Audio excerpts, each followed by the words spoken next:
Kamusta guys? Today's video ay meron tayong unbox at review na Doogee S41T rugged smartphone. Tingnan natin kung sulit ba magkaroon ng ganitong Android, lalo na kung hanap natin ay matibay na phone pero swak sa bulsa. Umpisa na natin.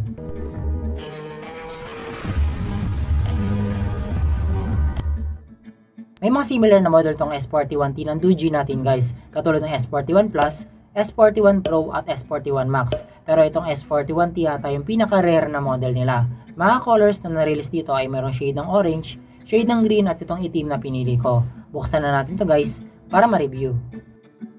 Itong S41T ng Doogee ay design bilang maliitang size at lightweight na rugged phone. Isang capacity lang ang meron sa kanya guys na may 4GB base RAM at 64GB na storage. Ito na yung phone natin guys, pero makakasama niya muna sa package ay screen protector, user's manual at warranty card, SIM ejector pin, lanyard at USB Type-C na cable, and AC charger na 5 watts ang power. Dito naman tayo sa phone natin guys, sa right side ng phone ay nandito yung volume buttons at power button. Sa left side naman ay SIM card SD card slot na pwede yung dual SIM o isang SIM at isang SD card. At nasa left side din ng phone yung custom key button. Sa taas naman ay mayroong 3.5mm jack na port. At sa bottom side naman ay yung USB Type-C na port niya. Dito naman tayo sa likod ng phone natin guys at makikita yung 13MP main camera at yung flashlight ng phone. Andito rin yung speaker niya at naka-display yung Doogee na logo. Okay na tayo sa parts ng phone guys, start na natin yung Android para makita yung buong specs niya at malagayan na rin natin ang mga games.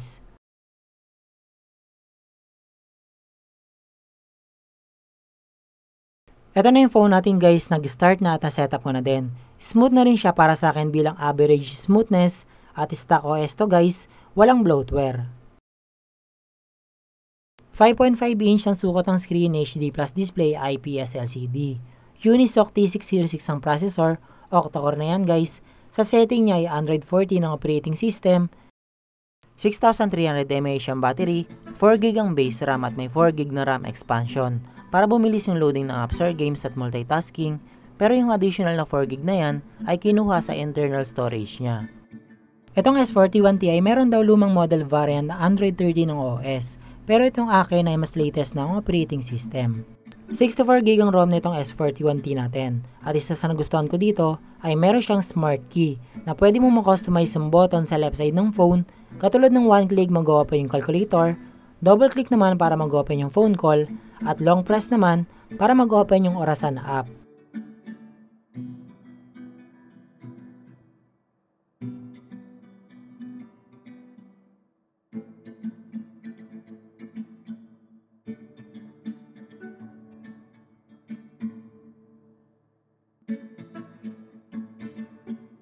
May mga hindi gaano popular na feature na meron dito sa S41T natin, katulad ng NFC na function na very useful na payment option or contactless transactions.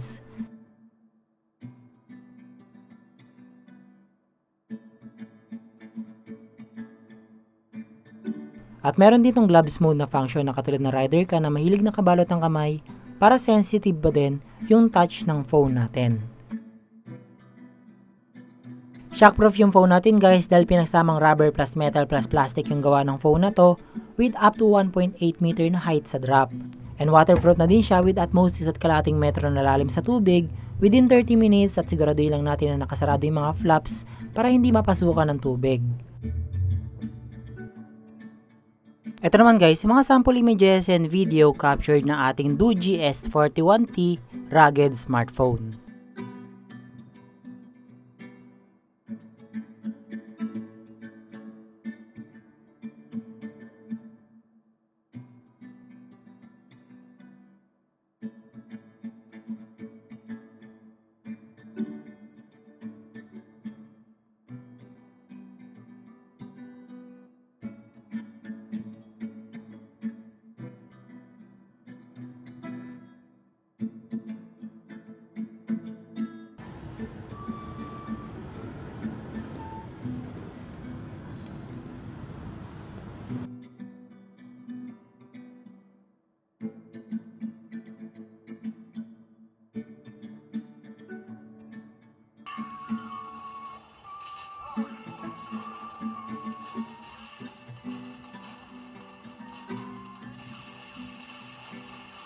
Dito naman tayo sa games, unahin natin sa Metal Slug.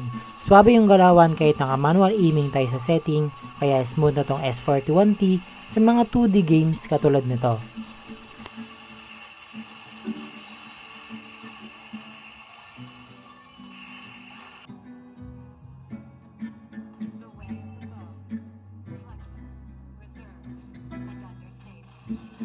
Sa Mobile Legends naman, stable siya sa medium setting, high frame rate, kaya okay na rin to as long as okay sa'yo ang hindi gaano malaki ang screen size.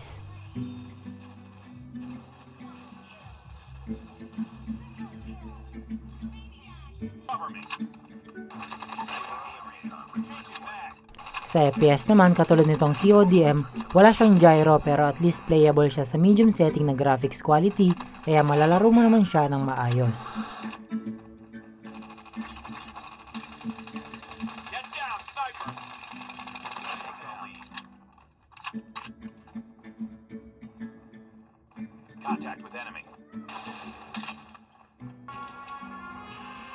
And panghuling game ay itong RPG na HSR.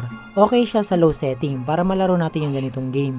Medyo power hungry din kasi yung ganitong laro, at ito na rin yung pinaka-stable na setting niya para sa mga Android phones na may T606 na CPU.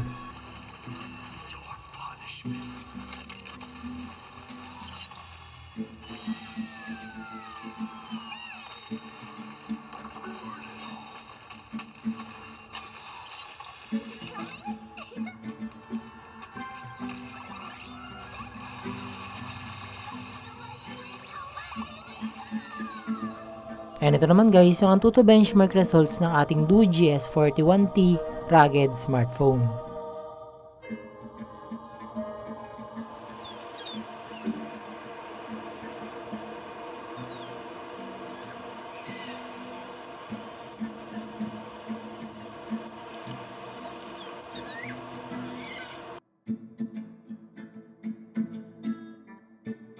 Conclusion natin guys, ito para sa akin pinaka-budget friendly na compact size, lightweight, matagal malobat, running in Android 14 na operating system na rugged smartphone.